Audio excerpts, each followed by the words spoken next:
Good morning, good afternoon, good evening, good whatever time of day it is right now, wherever you are. Thank you for tuning in to the Conversations with Dr. Don show.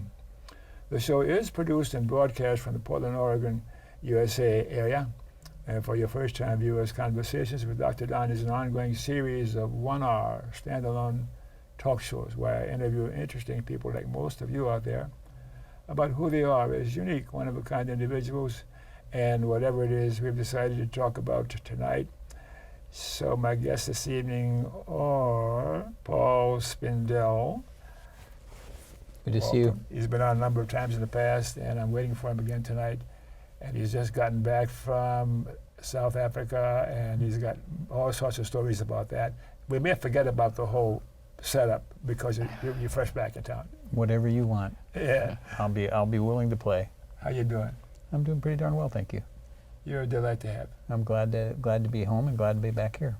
And yes. And my baby daughter, Donna Ilescu. Donna Juanita Ilescu. Yes. Okay, I pronounced it correctly? Of course, yes. I made it. And she's up visiting with her dad for a few days.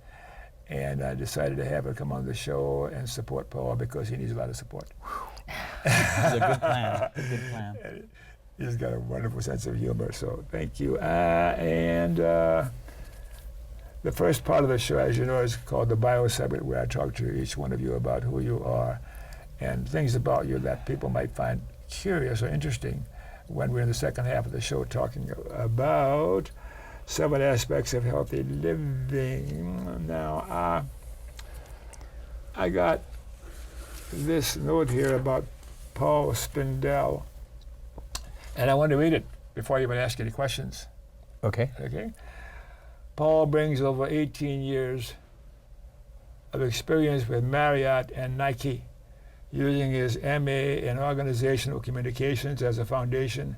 He specializes in management and supervisory development, team building, strategic planning and respect training, harassment and discrimination prevention. Mm-hmm. He is sought after as a speaker because of his tremendous energy and sense of humor. Don't laugh. With the unique ability to teach through story and example. Story and example. One participant stated Paul is the rock star of motivational speakers. I can't even say it.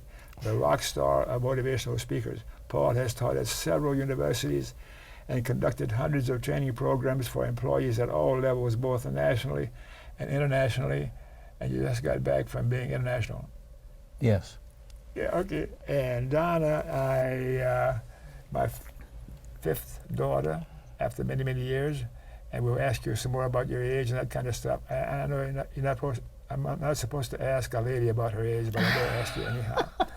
So anyhow, let's get started. So shall we talk to you, Donna, first? Okay. How are you feeling right now? A little nervous, a little anxious, but happy to be here. And you're still lovely as ever. You're not biased or anything. Okay, if I were to ask your best friend, who is Donna? Be your best friend. What would your best friend say? Donna is? Donna is honest, sometimes to a fault, and fun to be around. Okay. And when and where were you born? I was born in 1958 in Torrance, California, Mm-hmm. to my father, Don, and my mother, Juanita, and hence the name Donna Juanita. And that was my start in Southern California. So I was raised there, and I now live in Huntington Beach, California. You like California? How about earthquakes going on down there now? Well, it's just, if you live in California, that's just the way of the world, you know. It's something that we live with all the time, and we always wonder, is this going to be the big one? But so far, where I have lived in my life, I have not experienced something very catastrophic, so I've been lucky. It's coming. They keep telling me that. And as you know, if I ask you a question that you don't want to answer, You can say, I don't want to answer that, or tell me to get lost, or whatever. That goes for you too. I was going to say, do I get to do that too? And the next question I'm afraid to ask you, why were you born? Why was I born? Why does everyone repeat that question back to me? Well, then I'll have to ask you, why was I born? Because you had something to do with that. So I was born because of nature and my parents, and they weren't quite finished, and they saved the best for last. How about that? Good job. Okay, we know the answer to this. Any significant thing about your national or racial or cultural heritage? And people know about me, but I'm going to ask you, what comes to mind for you when there's anything significant about your racial or cultural heritage? Significant is that I'm a mutt. Some people would say that, but I'm not a dog, obviously. So I'm multiracial, and my culture is Creole.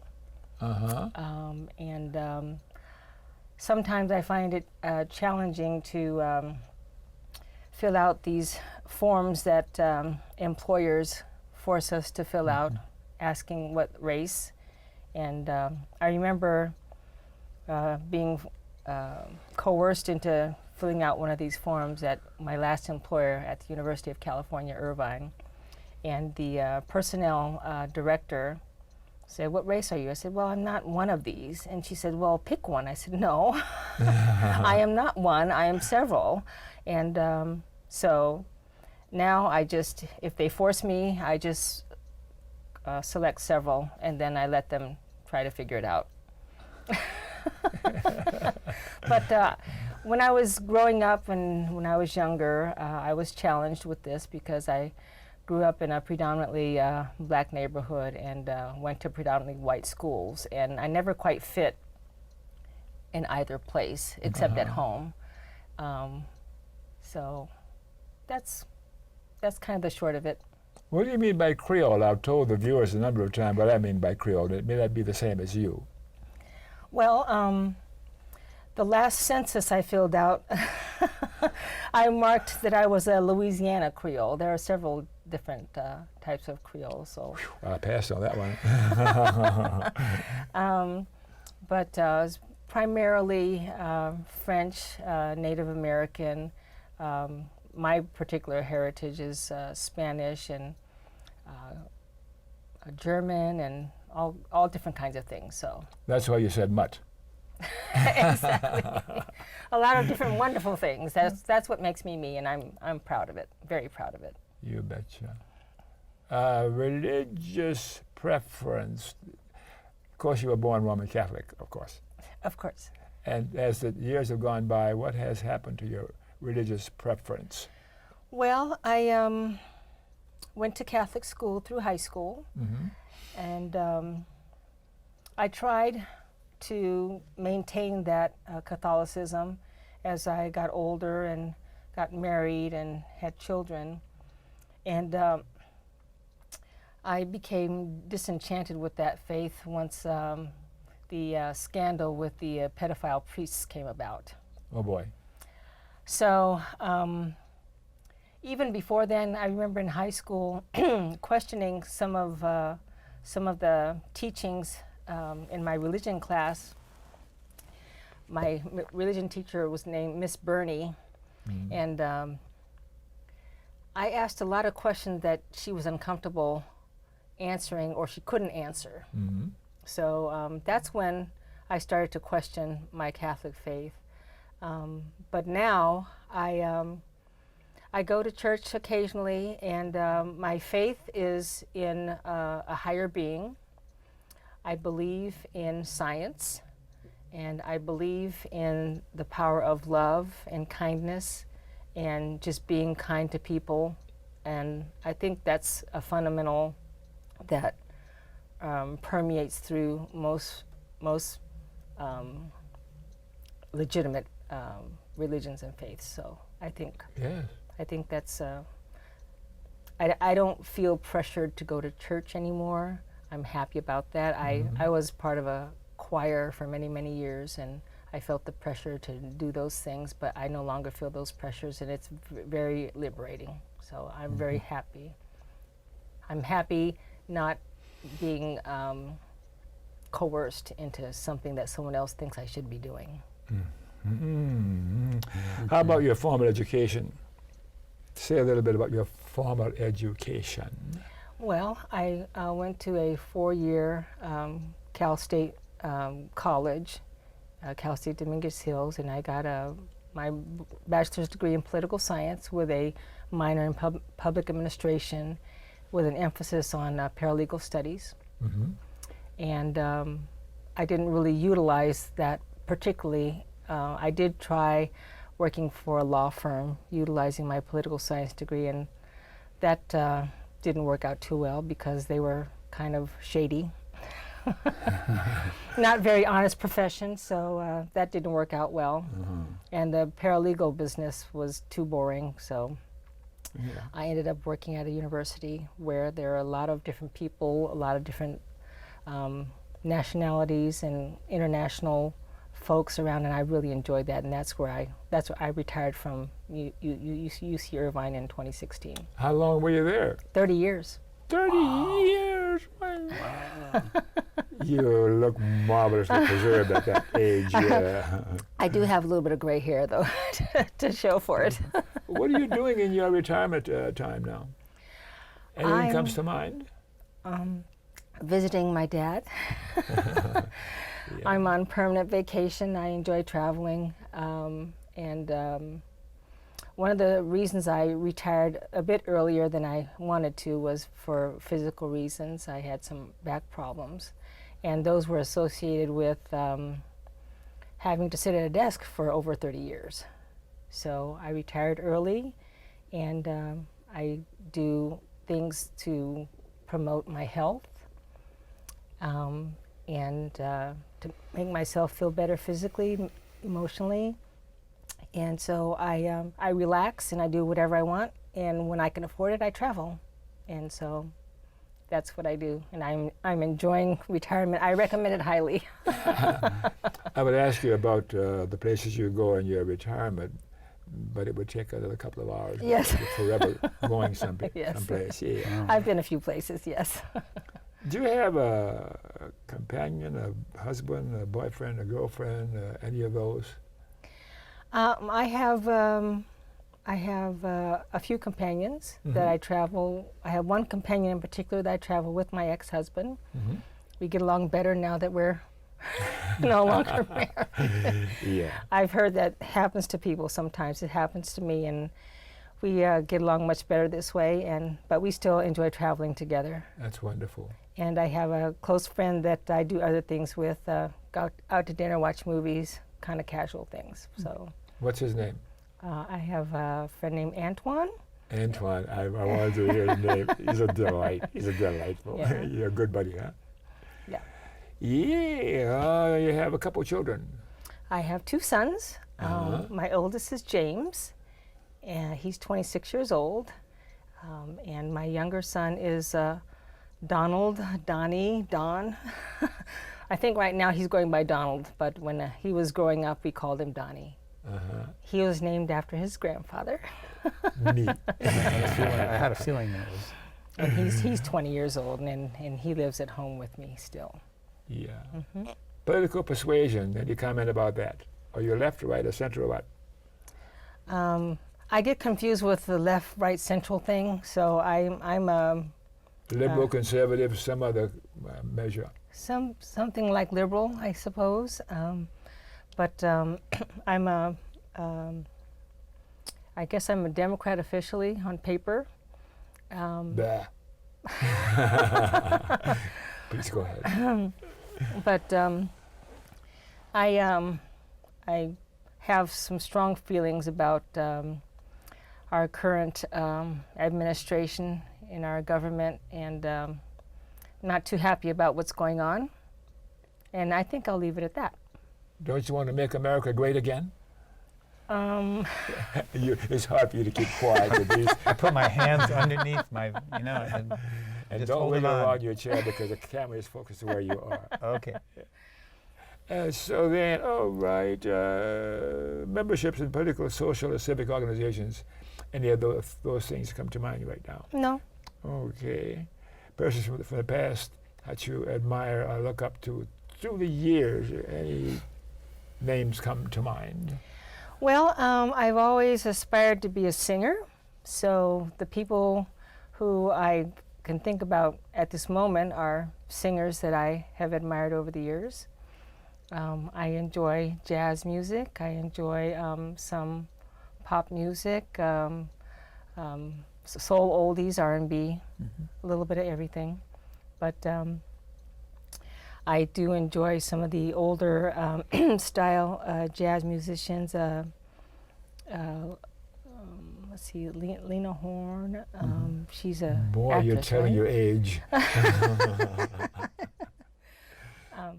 I don't really admire anyone. Excuse me. Sure. Terribly popular, but as I said, I enjoy singing, so I think about singers that I admire. What would be your favorite female singer? Oh my gosh. Because I'm going to ask you to do one bar of your favorite song. Oh no. You don't have to, of course.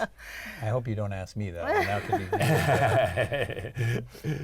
be Actually, my first thought is Natalie Cole. Okay. Give me a bar. Only if you want to. Oh, that's not fair. I'm recovering from a bit of a cold, so excuse me while I. We'll pass on that. Okay.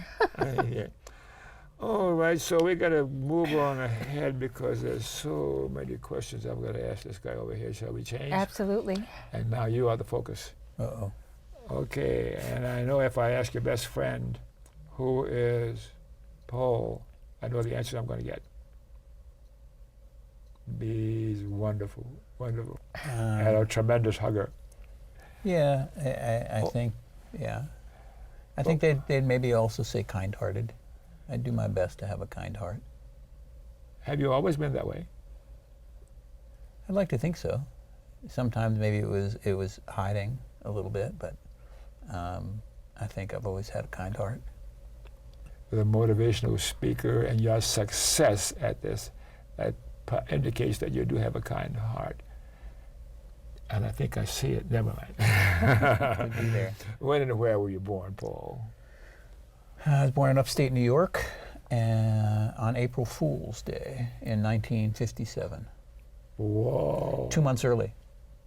I came out 2 months early because I thought that was a good day and I just wanted to get started. This is how it's going to be the rest of the boy. time. I tried to live up to that birthday. Why were you born?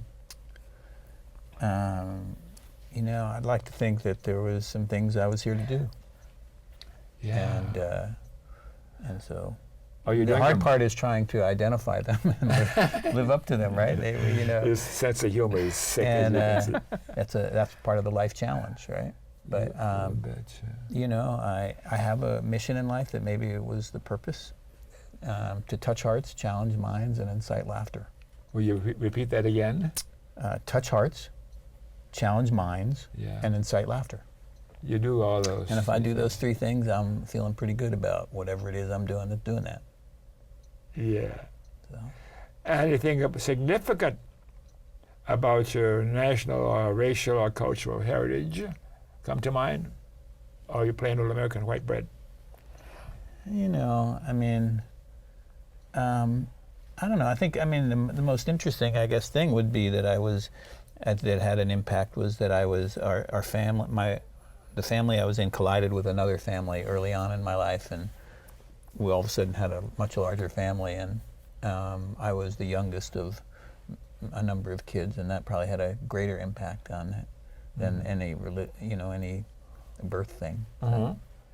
Interesting that word you chose, collided. Yeah. Okay. It happened quick. But I even found out, it finally came to me about 10 years ago that I roll my sleeves up all the time, and I do it based on my childhood. Because I had 3 older brothers, and I always had their shirts. And they were always bigger than I needed them to be. Because you were that poor, or you were just... It's just, you know, they were hand-me-downs. And so, but now I can't imagine rolling a sleeve down and buttoning it is really hard for me to do. You know, I always thought you were weird in the past. Now I know See? you're weird. Well, if you think about that, you know, when I go into stores and I ask somebody to help me, I'm looking for some long sleeve shirts, what do they always say? They always say, what sleeve length do you need? And I respond that it just doesn't matter. And that throws them off. It throws them off a little bit. And Like, you're what? like You're buying a long sleeve? And I tell them about it, and then they say, well, why don't you buy short sleeve shirts? And I said, because I don't like short sleeve shirts. Like long sleeve shirts and roll the sleeves up. It's just what I do. Now that I'm looking at your sleeves, I notice this thing on your wrist. What in thunderation is that multi? And you notice it even kind of match. I'm kind of, you know, getting a little. Yeah, so this, hold it up so the camera can see it. that little wrist thing. Am I doing that okay? Yeah, yeah. So that was given to me by a person from Ecuador who had made it, who was encouraging me to use this as a reminder to take good care of Mother Earth, Pachamama.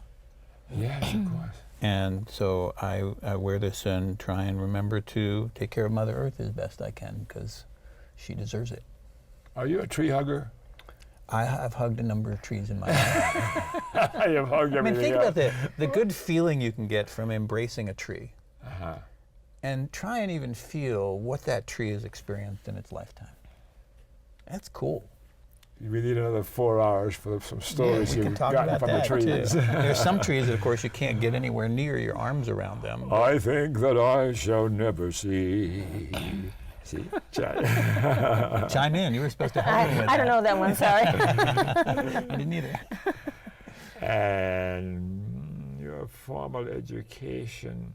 Say a few more words about that. Formal education. I graduated a few times, which was good. I didn't know that I was going to do that. Yeah, you know, first from high school, that was good. And then I undergraduate, a degree in communications and a minor in business.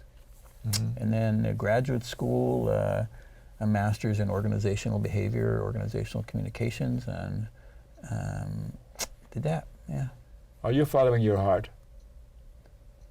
Following my heart in terms of my formal education? In terms of your life, your living, everything. I'm jumping over this. Yeah, a lot of it. You know, I mean, it's a day-to-day, moment-to-moment thing, kind of, you know. All of a sudden, you may find yourself doing something, this quite ain't the answer, you know, this one ain't it. And then you try not to do that again. And you found the answer now for you?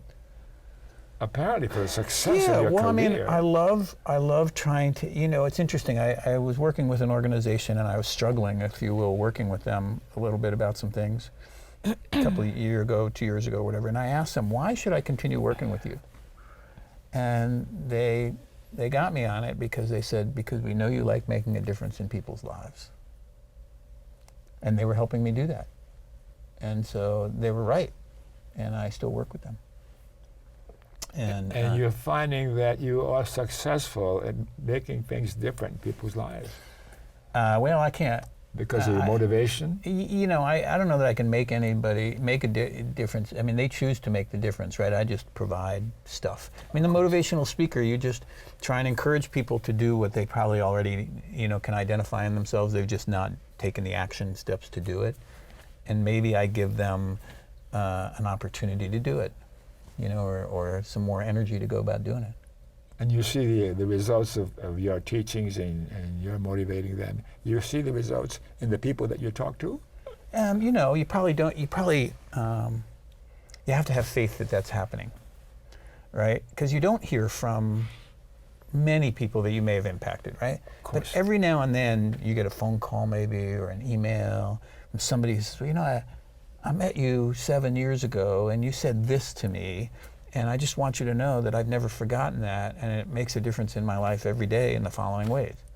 Well, wow, you know, I mean, that's just a feel-good. That's a keeper, you know. That just makes you want to do more of that. Absolutely. Right? Occasionally you get one of those. Occasionally you get one of those. It makes it all worthwhile. I mean, even, so I'll share, maybe this is too personal, but I tell stories. You know, it's one of the things I do. And so I got hearing aids about 5 years ago, 6 years ago now. What'd you say? And later that day, I had to give a keynote to a group of people, 150 or so people, about communications. And I was talking about the difference between hearing and listening. You know, even if you're a great listener, if you can't hear, it doesn't matter. And I said, see? And I pulled my hearing aids out and showed everybody in front of 150 people. And I talked about hearing and that, you know, I know there's ego around it. And oh my God, am I going to, you know, now look like an old person, whatever. I mean, all these things about getting hearing aids. But I saw this one gentleman getting jostled by some other people in, you know, in the crowd there. And so when I got done, I went out to say, hey, what was going on? And he said, well, these guys have been telling me I need to improve my hearing for years, and I've never done anything about it. Maybe now, based on what you said, I'll go do something. Oh, wonderful. So that was in that moment, right? Right there, I got that, you know, 15 minutes after I had talked about that, which wasn't planned, and it just happened, and I'd made a little difference. And you think he probably did? I can't answer that. Yeah. I'd like to hope he did. Of course. Right? I can't change, you know, I mean, I can't control what other people do, right? We know that. Of course. You know, as parents, right? You can't control other people's behavior, but you can just hope maybe to influence it a little and do some good things. And you're apparently still working. Yeah. You're looking forward to retirement? Yeah. You never retire. I keep hearing all these wonderful things, stories about retirement here, you know. Yeah, well, that's the thing, you know, are there things for me to do in retirement that I can do that are still work, if you will, but that are non-paid kinds of things that I'm doing for the love of doing them? Yeah. So. I'm afraid to ask this question. How is it that you're so enamored of hugging people? I mean, at least every year, I'm in downtown Portland, in this square, with you and your entourage. You mean doing this? Free hugs. Go to the, I don't know if you can see that, get a but shot of that. there's that. Yeah. free I stand hug. places and do this, right? And I've been doing it for years. And I've been following you. And, you know, I try to, you know, in Espanol, right? So people ask me, why do you do free hugging? It's pretty simple to me. I always tell them, I said, well, I think a lot of people could use hugs, and I like giving them. That's about as complicated as it gets. And the impact of those, though, are amazing, and you've been a part of those to see what happens in a space where a few people are doing some hugging with each other, and then what happens to other people start hugging, and more people want to do it, and it just takes on. And wow, you know, what a positive energy to be sharing. Yeah. So, and I look forward to it every year. It's been going on for years and Global years. Free Hug Weekend, first weekend in May. So, Yeah. but you don't have to do it. You know, you and I can go do it on our, you know, together anytime you want. You know, we'll talk and go down. It doesn't take a special weekend to have global, you know, have some good hugging. So, Sounds like an invitation. yeah, anytime, call me up. We'll do You're it. really weird, you know that. Thank you. You know, I've learned when people say, you know, you're kind of weird, I try to just say thank you. I do believe that everyone is someone else's weirdo. Yes. It's a which compliment. which includes us, right? I mean, it's what you know, we talk about keep Portland weird, but we need to have some weird people in Portland to keep it that way. You and I are making up for those who We're are not. doing that, you know, we're trying to do that. So. How about a partner, a husband, boyfriend, girlfriend, whatever? I can't mention all of them, I'll get in trouble. No, I'm kidding. It's a little joke. I am married to a lady named Tonya, and she's a sweetheart, and I love her dearly, and she helps push me, you know, in some things that are good and challenges me, which I like, sometimes, most of the time. But yeah. And then I have all sorts of other partners, if you will, in different aspects of my life, from kids to friends to... I bet a lot of people like you, huh? I like hanging out with, you know, with some dear friends of mine, you know, that I like talking. I like having deeper conversations than just talking about the weather. So that's fun. I like hanging out with people who are willing to do that. Okay. Yeah, profundities and insignificances. Do you know of any profundities that you can lay on me? Well, it's big. I'll share with you, I had an opportunity to be with a Buddhist monk for a period of time. And I envy you. it was a great time. And one of the things he said to me, which I've never forgotten, is it's very important during the course of a day to stop and analyze your state of being. Are you being who you want to be, and are you being how you want to be? And I think about that a lot when I come into a session like this, when I'm driving, when I'm walking into a meeting, when I'm going to teach a class. How do I want to be and who do I want to be? That is a profundity. Repeat it, please. Are you being who you want to be and are you being how you want to be? And asking that question several times during the course of the day. I don't think road rage would happen if people did that. I mean, you know, if people stop to think about, am I being the kind of person I want to be right now while I'm flipping somebody off and threatening them and based on something that just happened with our cars or whatever? I don't think that would be. Memberships in the political, social, or civic organizations. Any come to mind? I am a neighborhood leader and a precinct committee person in the Democratic Party. Uh-oh, that word again. Yeah. You know, it's interesting because, you know, I'm not necessarily a big fan of the system that we have, but I made a decision to try and impact that to the best of my degree. Sure. So I'm doing that. One of the things about both of those roles is I get to walk my neighborhood and knock on doors and talk to people about the elections and what we can do and stuff like that. And that's an action step that I can take in my neighborhood that I really enjoy. I've gotten to know my neighbors much better. We've had wonderful conversations about all that. And so that's one. You know, and then I tend to dabble in a lot of environmental and social action groups about social justice and environmental sustainability, or environmental justice, if you want to use that term. Yeah. Did you watch Mr. Rogers' Neighborhood growing up? No, sir. No. What it shows, don't lie to me. I didn't really watch it. Yeah. Now, one more question, please, before we go to the main part of the show. Persons from the past that you admire, look up to, if they're alive today, one or two names, people who you really admire or look up to. You know, this may sound, and Robin Williams. Robin Williams? Yeah. Why? He brought laughter. He brought himself into situations and helped people laugh. And I think it's a great gift. You know, I was watching a New York Yankee baseball game. I happen to be a Yankee fan, and people can dislike me for that, but I grew up in New York, and I just figure you should always be loyal to your home team, if you will. But I remember seeing in a box suite there, one day it was Robin Williams and Whoopi Goldberg and Billy Crystal and John Belushi. All together. All sitting there, and I just said, oh, if I could only be in that box. To just hear all the things that were going on. They probably weren't talking about the weather.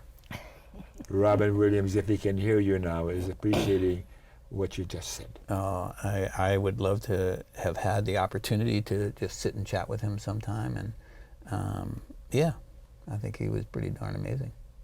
Well, we better stop at this point in time and take a break so we can go to the main part of the show. Yes.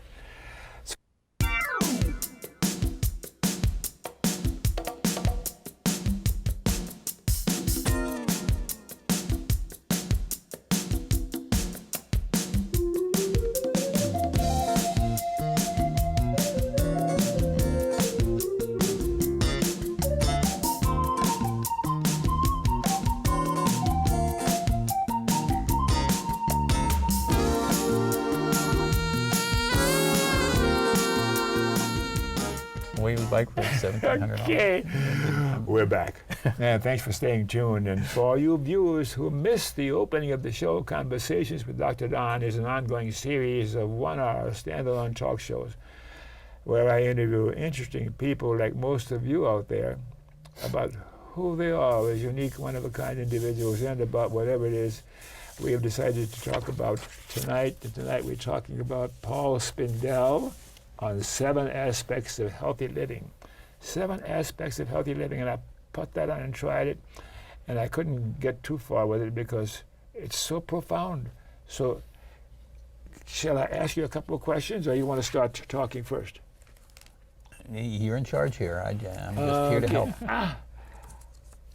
help. Aspects of life care, healthy living.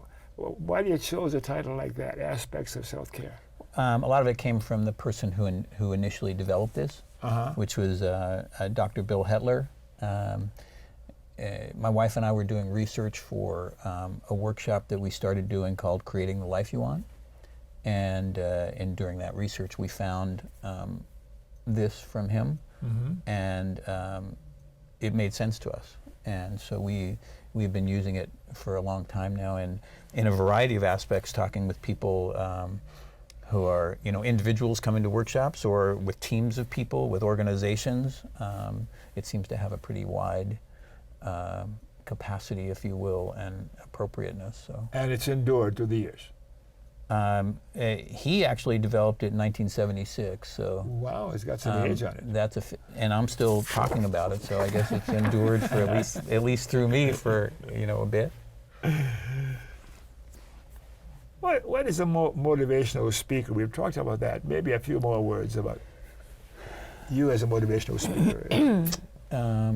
I think, I try and... Is it pep talk? It's an energy enhancer, that hopefully when people are done coming to something that I've done, their thoughts have been provoked, and they have a better energy to think about those things than they did when they got there. And that's part of, my mission when I talked about challenging minds, right? It's touching hearts, challenging minds, and inciting laughter. And I think if you're doing those, you could be pretty motivational in how you're doing those things. So you talked about the list and about how you discovered it. Yeah. And how you use it in your lectures and motivating people and talking. A lot of lectures, a lot of coaching, talking about it, and candidly, a lot of self-help for myself. Because if I'm going to try and talk about it, I ought to be doing it too, I think so. So, on this list, you want to talk about the list now? Sure, and I don't know if you can see that. You get a close-up. And I'll talk about it. There's the list has several components, and one of the things that happens. Did that work? Okay. I'll try and hold it straighter. So the 7 things. I'll just go through them real quick. Sure. That we do things that are emotional. Time spent internally, identifying an insight into why we are the way we are, and thinking about that. Intellectually, are we spending time learning and exploring the world around you through travel, through reading, through meeting different people that are really cool? Physical things, are we doing things to get ourselves healthy with good health habits? And you were talking about that earlier. Eating and exercise and all sorts of things like that. Environmental, what is our relationship with Pachamama, with Mother Earth, and what's even environmental in terms of our own environment? How do we set up a peaceful space to live in, for example? And what do we do to do that? Social, getting together with other people and not just being on your cell phones. Occupational, when you talk about, do I love my work or am I just doing my work? I worked for an organization a few years ago, many years ago now, I guess, 20 years ago, and I knew I should leave when people asked me about it. I said, well, I like working at that place. I don't like working for that place. And then I realized that was not a good occupational fit for me, that if I was saying that kind of thing. And you moved on. And I moved on. And then lastly, spiritual. Time connected. You were talking about religion versus spirituality. We can get into that whole conversation about just even a connection with the bigger picture, if you will, and the interconnectedness of so much in this world. And so one of the cool things, so one of the things about this to me is that I don't believe we're very intentional about how we take care of ourselves. We all of a sudden do something. We go do something in a day, and some of us get into the habit of doing that same thing over and over again. Well, it may be serving one or two of these things, but are we filling ourselves up all around? If we ate the same meal every day and we get in the habit of doing that, is that getting us all the nutrition we need if that's the same meal we're eating every day? Well, the same is true with taking care of ourselves generally. Sure. Are we working the list, if you will, to make sure we're doing that? Yeah. So If you want to interject a question to Paul. I think you're doing a fine job. One of the things that's really cool too is, I think as you look at this list, if you, everybody can try and probably identify a couple that are in their wheelhouse, that they're doing that one regularly, or those two things regularly, right? And one of the keys is to try and figure out, well, how do I get more, if you even think about it as a point system, how do I get some points in some of those other categories, right?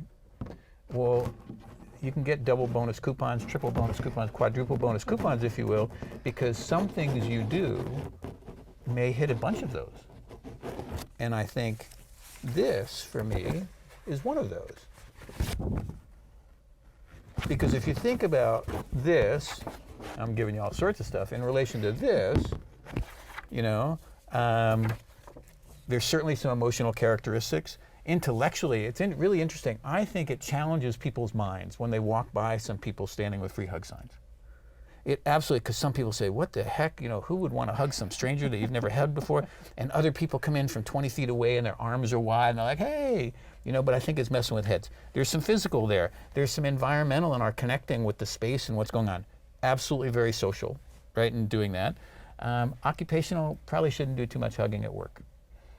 It gets a lot of us in trouble. So maybe that one's not quite there. Although one of the things I'm thinking about doing as an occupation in my retirement is doing free hugging a whole lot more. And even traveling around to do that in places that need it. Places maybe that have experienced earthquakes recently. Well, what if I got to the place where I could fly down there and go out to all the people who are struggling, wondering when the next one's coming and everything's trembling, and just be there to hug people who want to be hugged. I think that would be a pretty cool occupation for me. And it's really spiritual. Even if you think about that one, that's really cool. So what kinds of things can I find to do that cover a lot of those things and make me giddy? Giddy, I like that, yeah. I do have a question. Of course. When you wake up in the morning, what's your thought process when you first awaken? Is it something along the lines of this? Is it, oh, I'm glad I woke up today? I'm curious. Well, I use an expression that I have a sign that says it in my house that was given to me by someone who brought it from Mexico, but it says, make it a great day. It doesn't say, have a nice day. To me, those are fundamentally different. One is very passive. One is very action-oriented. Yes. And so the make it a great day, to me, is something I think about often is, okay, well, here's another day. What am I going to do to make it a great day? And I think about that. What will fill me up today? And how can I make a difference? And so those are the kinds of things that I think about when I wake up. Today. That's what I got. There was a woman who said to me once, I hate that expression of yours. And I said, really? What do you hate about that expression? And she said, well, things just happen in your day, and sometimes you just have to accept them. And I said, I know, but we have a choice about how we accept them. If it's raining, we can get mad and pouty that it's raining outside, or we can go get our grandchild and go jump in the puddles. And those are two very different things. To deal with whatever the universe is presenting you that day, you can still choose to deal with them in a positive way. So that's what I wake up with. Wonderful. Is making it a great day. I just have a thought. Because beyond getting together for your shows when you come on, and you'll be on again, I'm sure, some spontaneous sort of movement toward making a great day and getting free hugs. Could you call me, or you have a couple of other people that we can, four of us can go down to Winco or Safeway and stand out there and get free hugs? Sure, we have to sometimes be careful about where we go, because if we're on their property and they might want the police to ask us to move somewhere. But yes, absolutely. There's all sorts of places. One of my favorites is the airport. Really? Yeah, when I go there, if I'm going there to fly out, and you're there an hour early and you go through, what else do you have to do? Stand and pull out a sign, and usually or if I go to pick up somebody at Portland Airport, I take my free hug sign, because I always try and get there early, and then I find the flight's delayed, and so then, except I usually have to talk to security, or the police about it. They want to know what I'm doing, and I have to explain to them, and then they usually say, okay, fine, and they keep an eye on me for a little while. Right? So yeah, we can do that. And you do this on a regular basis? Whenever I'm heading to the airport, I always carry this with me, because you never know when you have some time, and you just might. I used to, when I first started doing that, I used to try and count the hugs. How many hugs did I get this time when I was doing it? How many times, in an hour, did I get 20 hugs or 30? I did that for a while, and then I really let go of that, because I realized that each time I'm there to hug somebody, there's a person there that really needed it. And that's what I go for. That there's somebody who's going to come and get a hug who needs it, and doesn't matter whether that's the only person I hug in the whole 2 hours or whatever, or if there's 20 more of them. It doesn't matter. It's that I was there for somebody.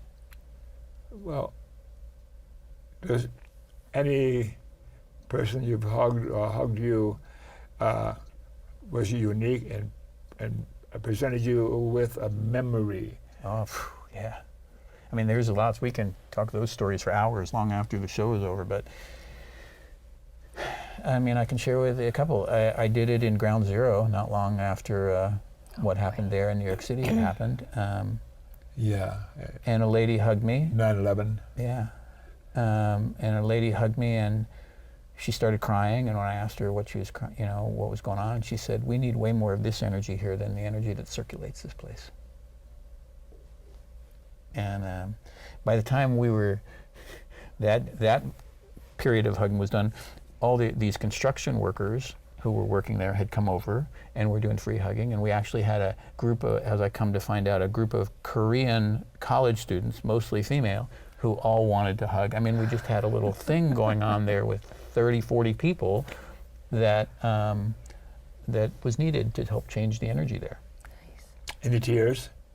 Oh yeah, there were tears. I mean, there's one where I had a lot of the tears, and that was when a homeless woman in Portland came up to me and she said, "Free hugs?" And I said, "Yeah." She said, "You don't have any other expectations for your hugs?" I said, "Just a good hug." And she said, "Well, I haven't had a hug in years. It hasn't had other expectations associated with them." Wow. And I said, "Well, not now." She said, "Well, then I'd like one." And so we hugged. And when we separated, she said to me, "That was really special, thank you." And she walked away, and I started crying. I can't imagine the life of a woman on the streets. And I was able to give her a moment of peace and comfort. I can't ask for a better day than that. That makes it a great day. Absolutely. That almost makes me cry just thinking about that one. Yeah. So. Now you mentioned a word that always produces, it seems to always produce a question in my mind. I'll bring it up to you right now because of how you are, and who you are, rather unique. Spiritual. Oh yeah, you do ask me this every time I've been here. Have I? There's Yeah. something about you that makes... Yeah.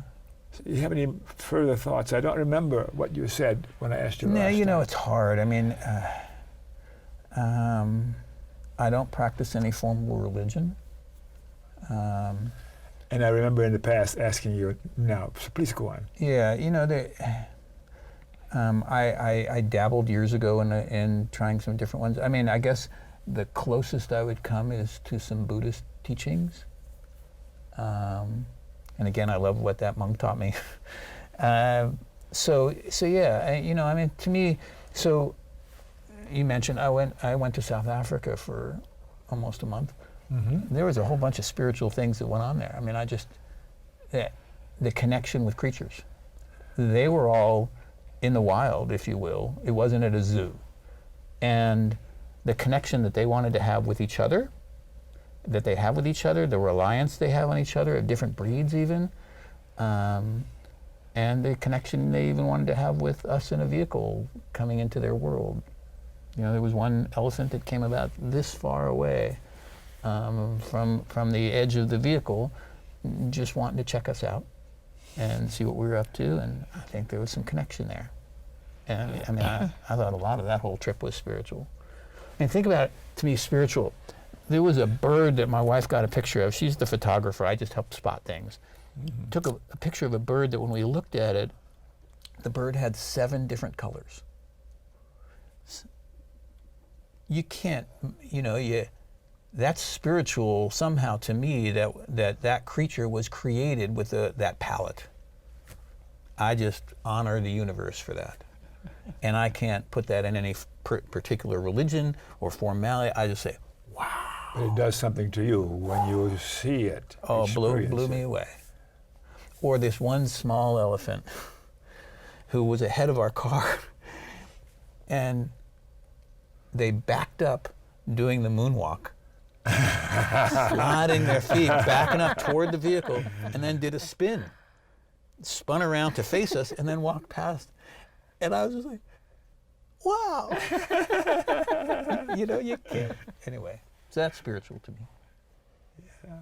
I love the spiritual connection with that, yeah. You mentioned Buddhism 2 or 3 times. What is that? Why is that significant when you mention Buddhist and Buddhist thinking and Buddhist way of being? And again, I probably know this much about the Buddhist teachings, very little. But the thing that, I guess the things that speak out to me about that are the peacefulness, excuse me, the peacefulness of people I've met who've been practicing Buddhists, the self-awareness, the self-thinking. How can I be a better person? How can I come from a place of peace in all that I do? How can I stop and analyze my state of being by being who I want to be and how I want to be? All that to me is really powerful. So, yeah. I went to one religion, I'll leave nameless, years ago, and I cracked up. One of the things they sang at the end was, "Let there be peace on earth and let it begin with me," which was a really cool song. And then I listened to them get into arguments in the parking lot about whose car got to pull out before whose car. It didn't make it outside past the parking lot. It didn't even get past there. And so, anyway. But so, yeah, I need to learn and want to continue to learn more about some of the Buddhist teachings. I don't think I will become a practicing Buddhist, but I think a lot of their teachings make sense to me that I like. That's why spiritual encompasses all those kinds of things you've been talking about for the past minute or so. Yeah. And it looks like the time is winding down, but I want to allow a couple of minutes left for spontaneity or anything you want to say to either one of us or to the viewers, and then I'm going to have him talk to the viewers. Well, I enjoyed hearing you share some of your experiences, and it's quite a coincidence that I experienced something very, very similar to what you talked about, going to this particular religion and sing a song about peace. And then I can remember it as if it was yesterday, leaving this church, and in the parking lot, with the madness that happens when so many people or hundreds of people are leaving it all at once. Someone just smacked one of the cars. I'm like, and I was young. I don't know, maybe 10 or 11 years old, and it made no sense to me. And I was a young person at the time. I'm like, how can we talk about love and peace and be so peaceful in this setting, and once you leave, that just goes out the window. So it was very interesting to me at a very young age how that just made no sense. The person smacked the car. What does that mean? Smacked. Hit. With his hand? Yeah. Uh-huh. I guess the car wasn't moving fast enough for the person. The person was walking. Road rage. And they were trying to get I guess a person walking. Okay. The car wasn't moving fast enough, and he just smacked the car. Uh-huh. So, there, in my opinion, there are just too many religions that that the emphasis is on the rules and obeying the rules, as opposed to being kind and loving. So I'm now opposing these religions who are focusing more on the rules than actually being a kind person. Okay. Now you got a couple minutes. Okay, so real quick, I just want to Talk to us or talk to the viewers. The viewers and us, and so I mean, one of the things that is really sad to me, but you know, and I know didn't necessarily come here to talk about religion, but the people who talk about their religion and how strong they are to that, who are silent about what is happening at the border and with what's going on with kids. And most religions that I know of talk about welcoming people, welcoming others, being open to people who need a place. And yet here we are caging kids and doing stuff at the border that is one of the most disgusting things I've ever experienced in my life.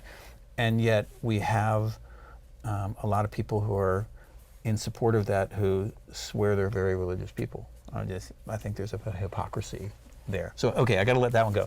The thing that we came here to talk about, though, I just want to share with you. You got about a minute left. Okay, one of the things I just encourage everyone to do is to try and raise our intentionality around how we take care of ourselves. Intentionality. Around the intentionality of stopping to think about how can I be a whole being. I can't be peaceful with others if I'm not peaceful with myself. I can't be loving to others if I'm not loving myself. And I need to do that and take care of myself in a way that allows me then the energy to come and bring to others as well. So I'll leave it at that. And you done it good again. Well, we have room for a public service announcement or saying goodbye. Okay, thanks for watching. And remember KFC, not Kentucky Fried Chicken, Dr. Don's KFC. Kind, friendly, and charitable to you too, especially you, and you in the control room. Thanks for watching, and we'll see you next time.